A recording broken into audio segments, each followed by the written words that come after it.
वृक्षवल्ली आम्हा सोयरे. मी म्हटल्याप्रमाणे ज्या संतांनी आम्हाला हे वृक्ष आमचे प्राण आहेत, हे आमचेच भविष्य आहेत असं सांगितलं, त्याचं प्रत्यक्ष आचरण करणारे काही लोक आज आमच्या समाजामध्ये आहेत. त्यांचा खास उल्लेख या ठिकाणी मी करतोय. माझ्या मागे जी आपण ही वडाची सगळी झाडं बघताय, एक नाही जवळजवळ 2000 अशी झाडं या रस्त्यावर, अर्थातच हा रस्ता म्हणजे केस तालुक्यातील दहिफळ वडमावली देवीकडे जाणारा हा रस्ता आहे आणि या रस्त्यावर असणारी ही सगळी झाडं आहेत. आपण बघू शकता किती मोठ्या प्रमाणात आहेत. या झाडांचा बुंदा किती मोठा झालेला आहे. अर्थात ही झाडं जगवणं सोपं नाही. डोंगराळ परिसर आहे आणि या परिसरामध्ये या रस्त्यालगत ही झाडं जगवायला खूप कष्ट मेहनत लागलेली आहे. विशेष म्हणजे उन्हाळ्यासारख्या काळामध्ये या ठिकाणी खूप मोठ्या प्रमाणात अगदी पाणी विकत घेऊन घातल्याचंही या ठिकाणी गावकरी ग्रामस्थ सांगतात. आणि हे सगळं करणारं एक व्यक्तिमत्व, त्यांच्याकडून आपण माहिती घेणार आहेत या सगळ्या गोष्टीची. ते म्हणजे केस तालुका पंचायत समितीचे माजी पंचायत समिती सदस्य दत्तात्रय ठोंबरे अर्थात पिंटू ठोंबरे. या ठिकाणी माझ्यासोबत ते आहेत. सर, आपण बघतोय की ही सगळी झाडं आम्ही आता बघतोय या ठिकाणी मोठ्या प्रमाणात. मी जरा रणजितला विनंती करेन की रणजित आणि सनी आपण दोघंही इकडची झाडं आपण थोडे बघूया. खरं तर 4 किलोमीटर हे अंतर आहे. आम्ही आता काय दाखवावं आपल्याला हे सुद्धा या ठिकाणी म्हणजे इतक्या दूरचं अंतर आता आम्हाला दाखवू नाही, परंतु झाडांचं अंतर बघा.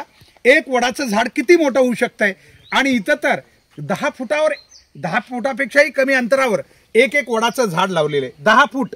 आणि हे मोठ्या पुढं चालून खरं तर ती पिढी खूप जी पुढच्या पिढ्या आहेत ते भाग्यवान असतील ज्यांना ही झाडं मोठी झालेली बघायला मिळणार आहेत. आणि त्यावेळी ही झाडं एकमेकांमध्ये असे गुंफलेली असतील की हा रस्ता पूर्णपणे तुम्हाला सूर्याचं किरण या रस्त्यावर कदाचित नंतर भेटेल किंवा पाहायला मिळेल असं काही वाटत नाही. आपण बघू शकता मागं.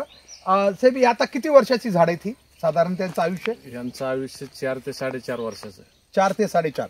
विशेष म्हणजे या झाडांचे अनेक वेळा वाढदिवस सुद्धा साजरे केले गेले आणि त्यांची इतकी काळजी घेतली की अगदी स्वतःच्या मुला इतकीच काळजी यांनी श्री दत्तात्रय ठोंबरे असतील, त्यांचे काही सहकारी त्यांना मदत करणारे मजूर असतील, या सगळ्यांनी घेतलेली आहे. खरोखर त्यांचं कौतुक करायला पाहिजे. कारण यासाठी हे सगळं मी म्हणतोय. आजकाल आम्ही वृक्षारोपण करतोय, परंतु ते वृक्ष जगवणं किती अवघड आहे हे लावणाऱ्यालाही माहिती आहे आणि नंतर ज्यांनी पाहिलंय त्यांनाही माहिती आहे. म्हणून आज आपण बघतोय 2000 एवढी वडाची वटवृक्ष. आज वटवृक्ष आपल्याला माहिती, एका वडाच्या झाडाचं आयुष्य अगदी काही शेकडो वर्ष आहे आणि त्यामुळं ही झाडं जेव्हा आम्ही लावतो तेव्हा त्यांचं महत्त्वही तेवढंच वेगळं असतं. आणि यासाठी मला एक सांगा आता की इथून किती अंतरावर ही झाडं आहेत? आता देवस्थानापासून गावापर्यंत म्हणजे 4 किलोमीटर परिपूर्ण अंतर आहे. आणि रस्त्याच्या दुतर्फा जी लागवड केलेली झाडं आहेत ती त्याची जवळपास संख्या 2000च्या जास्तीची आहे. 2000 झाडं आहेत. आम्ही येताना बघितलं, आता जाताना आम्ही तुम्हाला दाखवणार आहे. खरं तर हे दाखवणं सुद्धा किती अवघड आहे, कारण आम्हाला फास्ट कॅमेरा गाडीत ठेवूनच तुम्हाला दाखवावं लागेल. हे सगळं सांगायचं एकच तात्पर्य की एकदा जर एखादा व्यक्ती एखाद्या उद्देशानं झपाटला तर तो ते आपलं उद्दिष्ट पूर्ण करू शकतो. हे दत्तात्रय ठोंबरे यांनी दाखवून दिलेले आणि आम्हाला गरज आहे या परिसरामध्ये, या तालुक्यात, या जिल्ह्यामध्ये प्रत्येक ठिकाणी अशा लोकांची नक्कीच गरज आहे.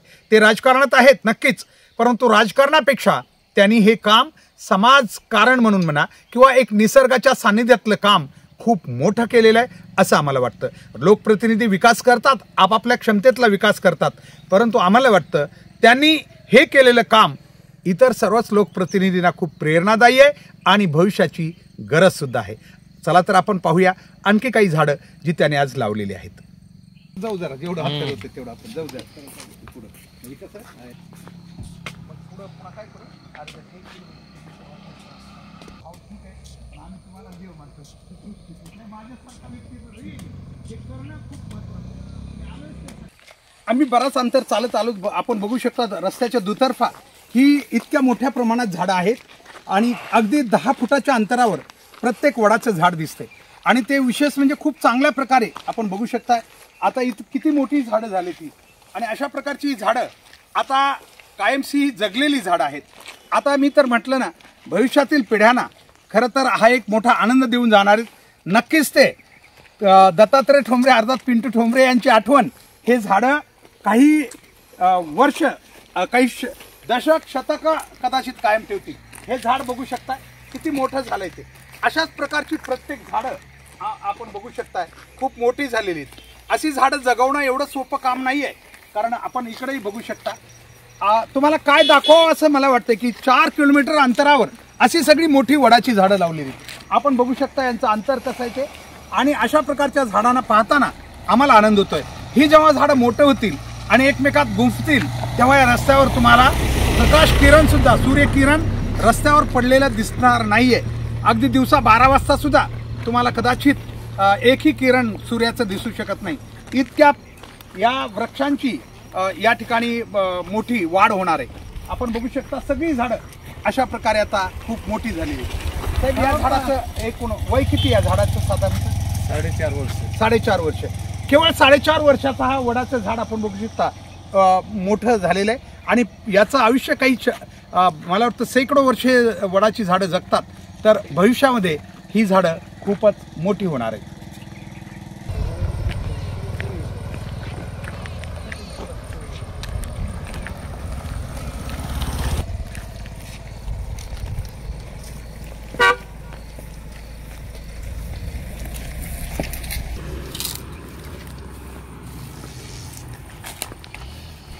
समजा जास्त फांदी मोठ्या आहेत, काही डेरेदार आलेली आहेत, काही असे वेगवेगळे याचे दिसत आहेत.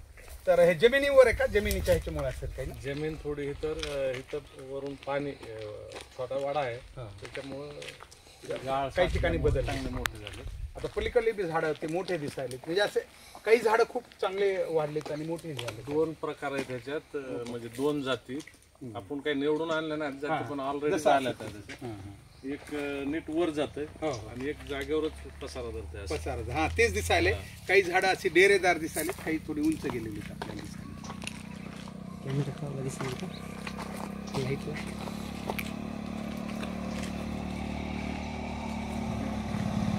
पारुंबे जे आहेत खाली लगे लागत रोपं लावल्यामुळे 3 फुटाची रोपं लावली. ते जर ह्याचे असते तर मग ते खड्डे असते तर मग त्याचं लगेच जाळ तयार होते त्या पारुंब्याचं. ते मग हे आता रोप असल्यामुळे हेच वर जाणार. वर जाणार. अगदी बरोबर.